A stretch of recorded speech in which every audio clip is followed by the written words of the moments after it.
Salam sejahtera untuk kita semua. Perkenalkan, nama saya Kilat Kasanang, SPD, MTH, nomor NIDN 1128097901. Saat ini saya bekerja sebagai dosen tetap di program studi Pendidikan Jasmani, Kesehatan, dan Rekreasi, Fakultas Keguruan dan Ilmu Pendidikan Universitas PGRI Palangkaraya. Izinkan saya menyampaikan pernyataan diri dosen dalam unjuk kerja Tridharma Perguruan Tinggi PDD UKT PT Bidang Pengajaran sebagai salah satu syarat untuk sertifikasi dosen tahun 2023. Ada 3 komponen pengajaran yang saya terapkan yang biasanya sering disebut dengan istilah DIA. D itu adalah delivery, di mana saya menjelaskan isi dari deskripsi mata kuliah, CPL, CPMK, sub CPMK, materi pembelajaran, dan metode pembelajaran. Dan I itu adalah interaction, di mana saya menyampaikan strategi pembelajaran dan interaksi saat proses perkuliahan. Dan A atau assessment adalah sistem penilaian yang saya ambil selama proses perkuliahan. Mata kuliah yang saya ampu adalah mata kuliah Pendidikan Agama Kristen, di mana mata kuliah itu adalah mata kuliah wajib universitas dengan kode mata kuliah UNIF 12001 dengan bobot 2 SKS, dan saya ajar di semester pertama atau semester ganjil. Deskripsi mata kuliah ini adalah Pendidikan Agama Kristen atau mata kuliah Pendidikan Agama Kristen adalah mata kuliah dalam kelompok MK Pengembangan Kepribadian dan merupakan salah satu mata kuliah dalam kategori kurikulum inti melalui SK Dirjen Dikti Depdiknas nomor 38/Dikti/2002 mengatur rambu-rambu pelaksanaan mata kuliah pengembangan kepribadian di perguruan tinggi, di mana mata kuliah pendidikan agama terdapat di dalam SK tersebut secara eksplisit telah merumuskan visi, misi, dan kompetensi kelompok mata kuliah pengembangan kepribadian. Pendidikan agama Kristen mengemban misi sebagai nilai iman, rohani, kepribadian yang membekali mahasiswa-mahasiswi untuk mewujudkan nilai-nilai Kristiani dalam arti memperjuangkan kasih, keadilan, dan kebenaran dalam keluarga, masyarakat, dan seluruh aspek kehidupan. CPL atau sering disebut dengan capaian pembelajaran lulusan dari komponen sikap. Yang pertama, bertakwa kepada Tuhan Yang Maha Esa dan mampu menunjukkan sikap religius. Yang kedua, menjunjung tinggi nilai kemanusiaan dalam menjalankan tugas berdasarkan agama, moral, dan etika. Dan yang ketiga, menghargai keanekaragaman budaya, pandangan, agama, dan kepercayaan serta pendapat atau temuan orisinal orang lain. CPL dari komponen aspek keterampilan yang mau dicapai adalah 1. Mampu menerapkan pemikiran logis, kritis, sistematis, dan inovatif dalam konteks pengembangan atau implementasi ilmu pengetahuan dan teknologi yang memperhatikan dan menerapkan nilai humaniora yang sesuai dengan bidang keahliannya. Dan yang kedua, mampu mengamalkan nilai-nilai Kristiani dalam ruang lingkup profesi keguruan dan ilmu pendidikan. CPL yang mau dicapai dari komponen atau aspek pengetahuan adalah menguasai konsep teoritis dasar-dasar iman Kristen agar memiliki karakter seorang Kristiani. Untuk CPMK atau sering disebut dengan istilah capaian pembelajaran mata kuliah ada 2. Yang satu adalah setelah berakhirnya perkuliahan ini, mahasiswa-mahasiswi menguasai teori pengajaran dasar pokok-pokok iman Kristiani. Yang kedua, memiliki sikap atau perilaku yang dewasa rohani, berkarakter Kristus, dan dapat menerapkannya di segala aspek kehidupan. Untuk sub CPMK, kita pecah dan kita dapati 8 sub CPMK yang nanti berkaitan dengan pokok bahasan atau pokok materi perkuliahan.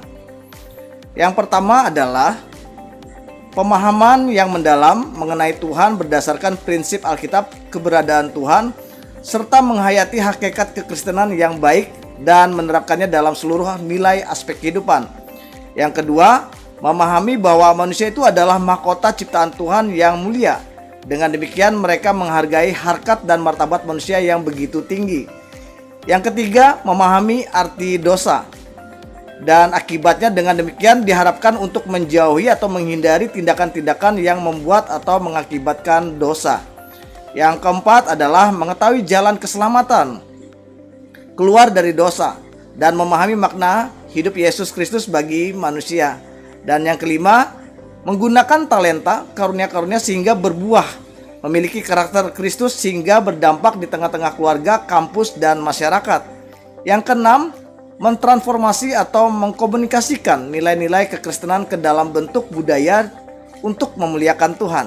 Dan yang ketujuh, membangun dan mengamalkan sikap toleransi dan sikap kerjasama dialog dalam rangka memperkokoh persatuan dan kesatuan bangsa, menjaga kerukunan, perdamaian, dan kerjasama antar umat beragama. Dan yang terakhir, menerapkan nilai-nilai Kristiani dalam pengembangan kepribadian untuk menghadapi tantangan zaman masa kini, yaitu iptek dan seni. Materi pembelajaran atau pokok bahasan yang kita ajarkan selama 1 semester adalah yang pertama, konsepsi Tuhan dari sudut pandang iman Kristen. Dan materi yang kedua, konsepsi manusia dari sudut pandang iman Kristen. Dan pokok bahasan yang ketiga terkait dengan dosa. Pokok bahasan yang keempat tentang keselamatan dan makna hidup Yesus Kristus bagi manusia. Pokok bahasan yang kelima adalah karunia-karunia rohani dan buah roh. Yang keenam, pokok bahasannya adalah kebudayaan dari sudut pandang iman Kristen. Yang ketujuh, kita membahas kerukunan, dialog antar umat beragama, toleran. Jadi ada pluralisme dari sudut pandang iman Kristen. Yang terakhir adalah hubungan iman Kristen dengan iptek dan seni. Ini semua dibagi di dalam 16 kali pertemuan, termasuk di dalamnya UTS dan UAS.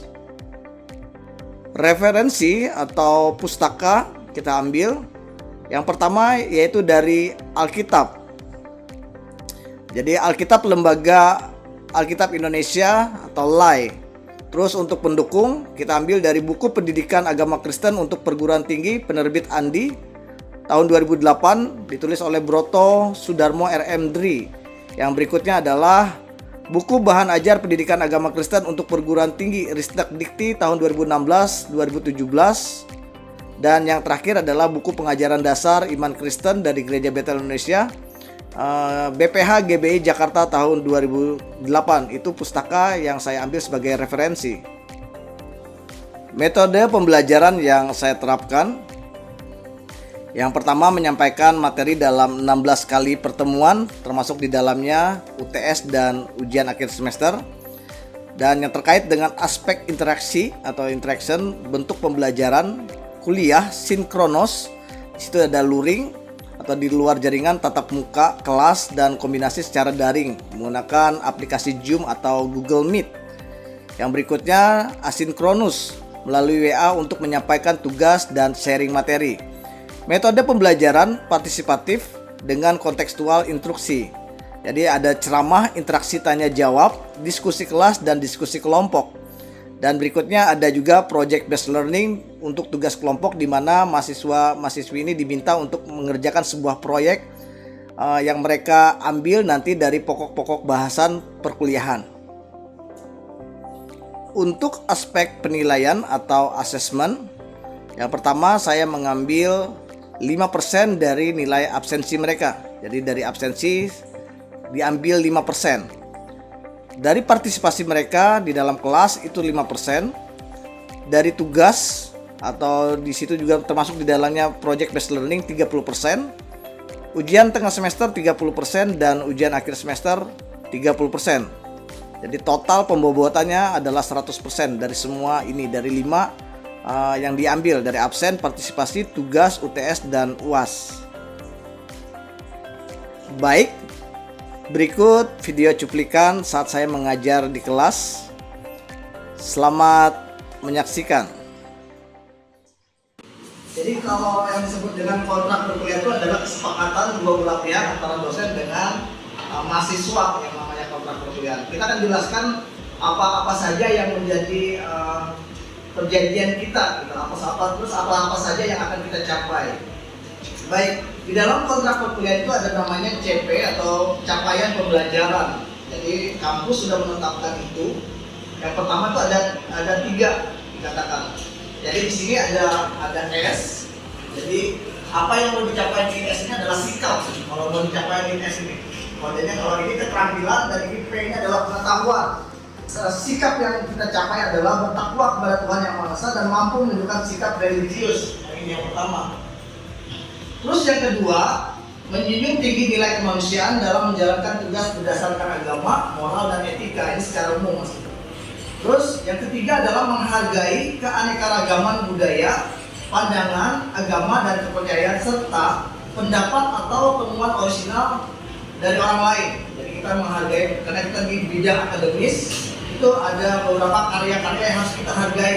Jadi dilarang kita untuk membajak karya-karya orang. Seperti itu.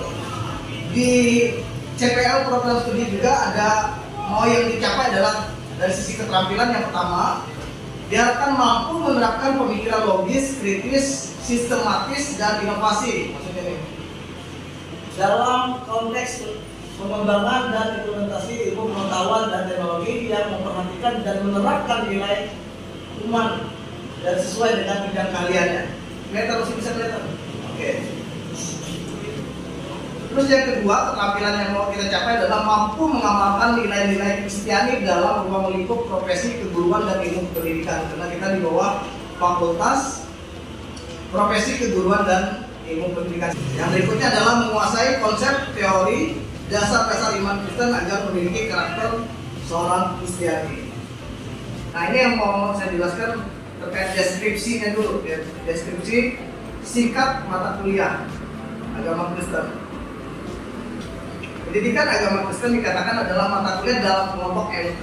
MK itu dalam arti pengembangan kepribadian. Nah, maksudnya pengembangan kepribadian yang kalian pahami itu apa? Yang harus dikembangkan gitu. Talenta ya masih bisa. Ada lagi? Pengembangan kepribadian itu biasa kita ubah sikap kita. Kita dari misalkan yang awalnya malas, misalkan ini satu malas bekerja gitu, jadi untuk mengubahnya ya kita ikut mata kuliah ini, misalkan mata kuliah pengembangan kuliah seperti kalian gitu. Nah, jadi sama seperti yang disampaikan teman kalian tadi, pengembangan kepribadian itu adanya lebih banyak ke karakter gitu. Jadi misalkan karakter sebelumnya malas gitu ya, tapi setelah mengikuti mata kuliah agama Kristen dia jadi aktif, jadi rajin. Nah, jadi yang berkembang itu kepribadiannya. Jadi di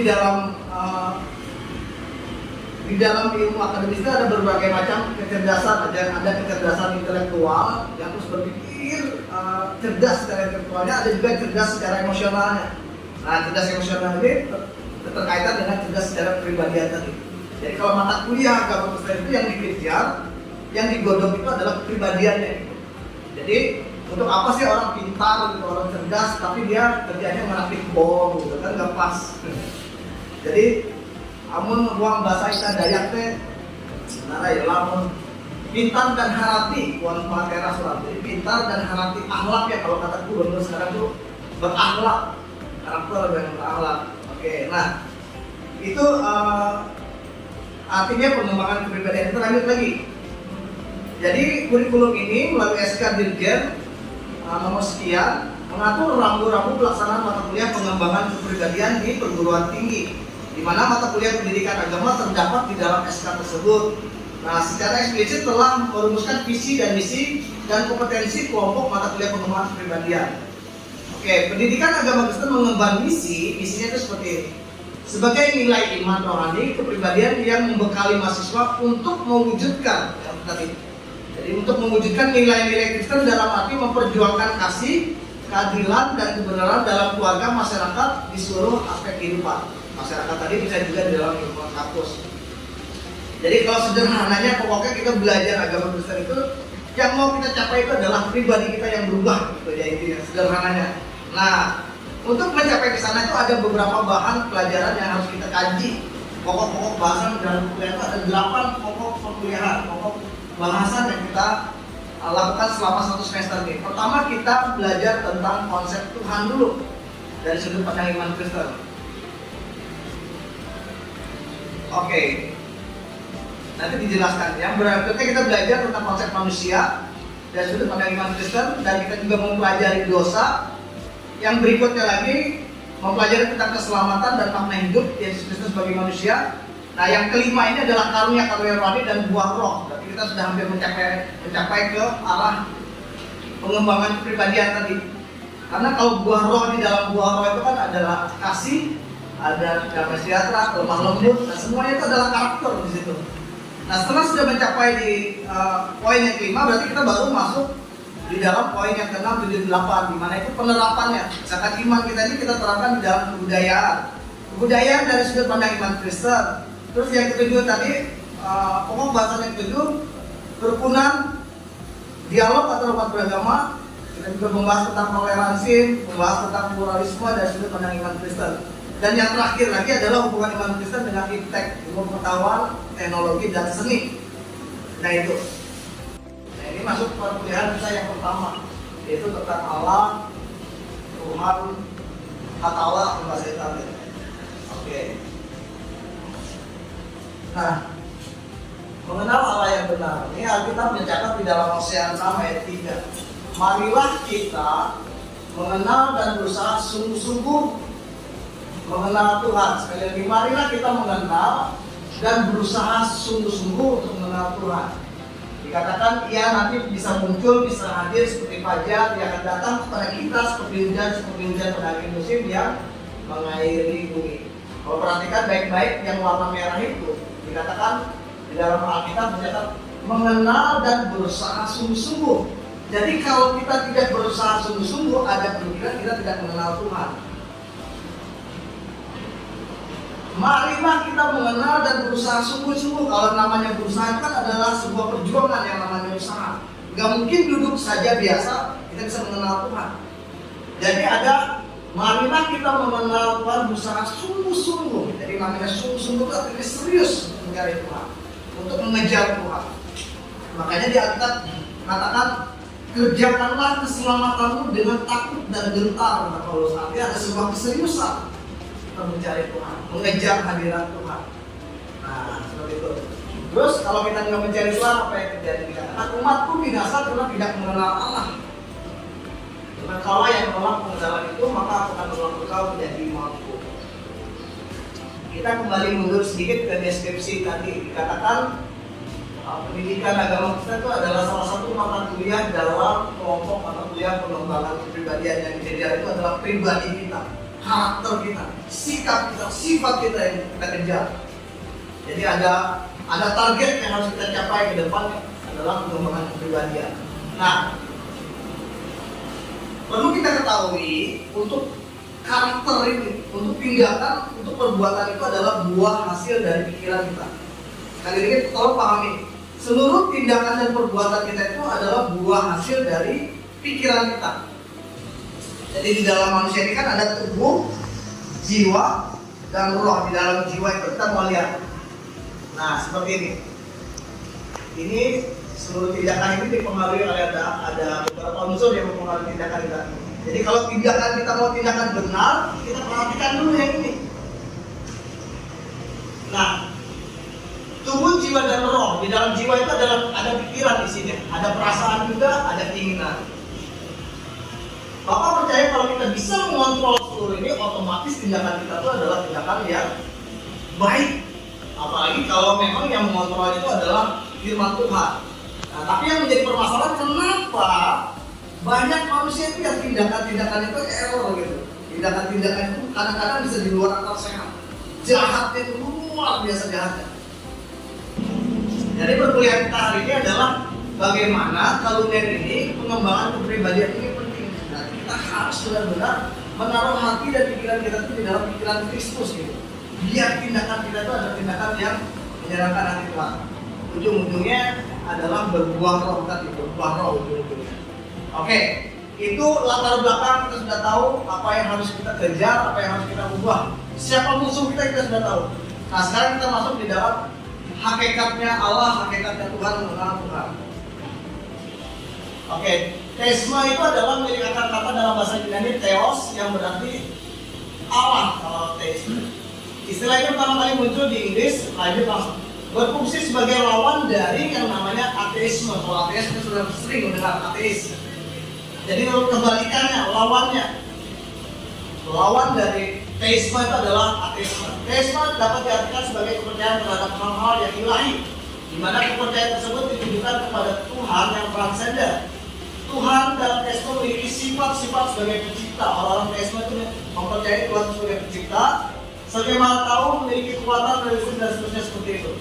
Nah, aliran teisme menekankan bahwa Tuhan yang menciptakan alam semesta juga memelihara. Artinya dia terus bekerja, mengatur segala sesuatu di dalamnya, sama seperti tadi. Allah terus merencanakan rancangan yang baik kepada anak-anaknya, terus dia bekerja sampai tamat ini. Tapi tergantung respon kita sebagai manusia. Nah, makanya sebagai manusia kita bisa berdoa dan berharap doa itu bisa didengar dan dikabulkan oleh Tuhan. Nah, Bapak mau bertanya, ini kan teisme. Ini pertanyaannya adalah, apa sih perbedaan antara monoteisme dan teisme? Dan politisme. Politisme dan monoteisme. Monoteisme dengan politisme, apa bedanya?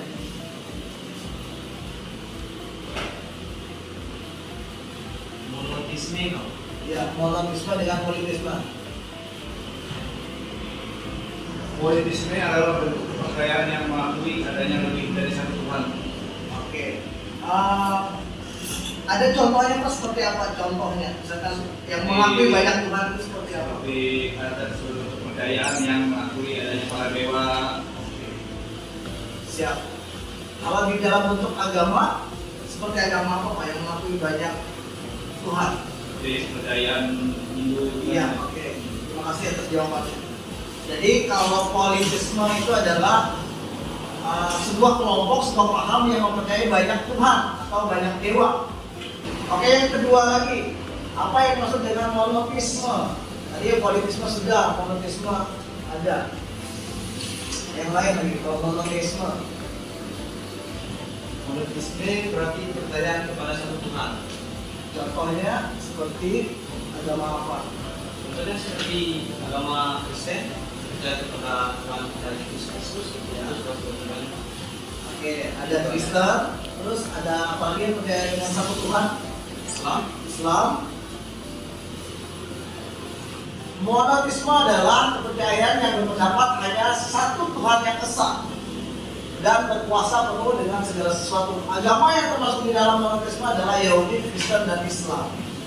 Kalau politisme itu adalah secara harfiahnya, politisme berasal dari bahasa Yunani apoli dan theos yang artinya banyak Tuhan. Contoh yang tadi sudah disampaikan oleh Bapak. Nah, kalau ateis, nggak usah dijelaskan lagi. Paling terkenal.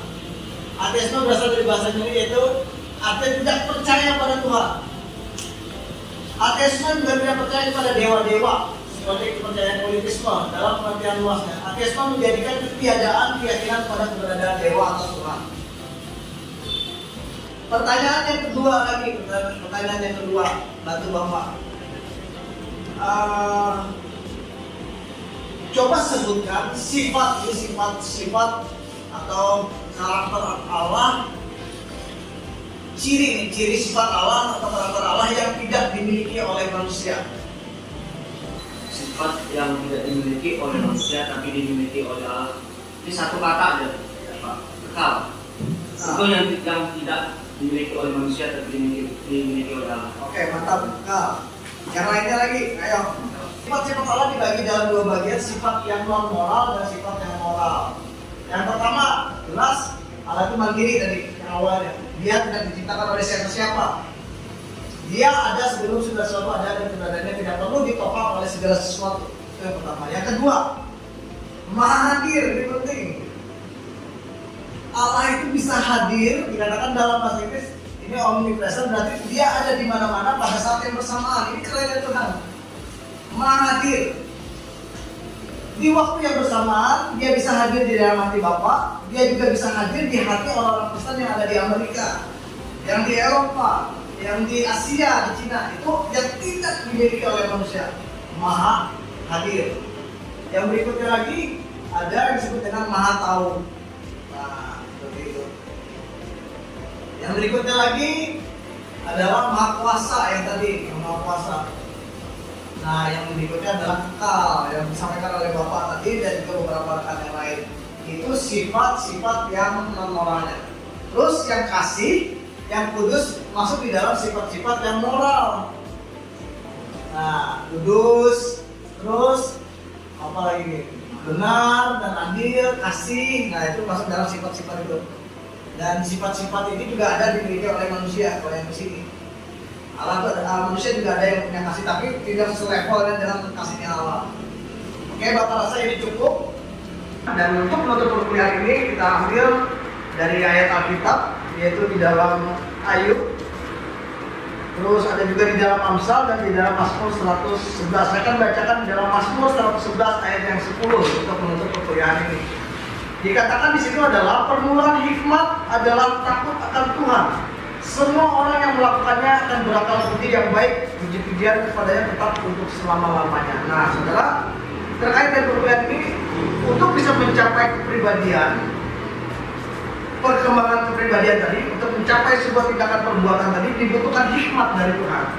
Nah, kuncinya adalah takut akan Tuhan adalah permulaan hikmat. Makanya kita belajar tentang Tuhan. Kita percaya kalau kita sudah dipenuhi dengan Roh Tuhan, maka seluruh tindakan-tindakan kita dipengaruhi oleh firman Tuhan. Tindakan yang penuh dengan kebaikan, tindakan yang penuh dengan kasih, tindakan yang penuh dengan kelemah lembutan. Demikian perkuliahan kita hari ini. Tuhan Yesus memberkati. Halo.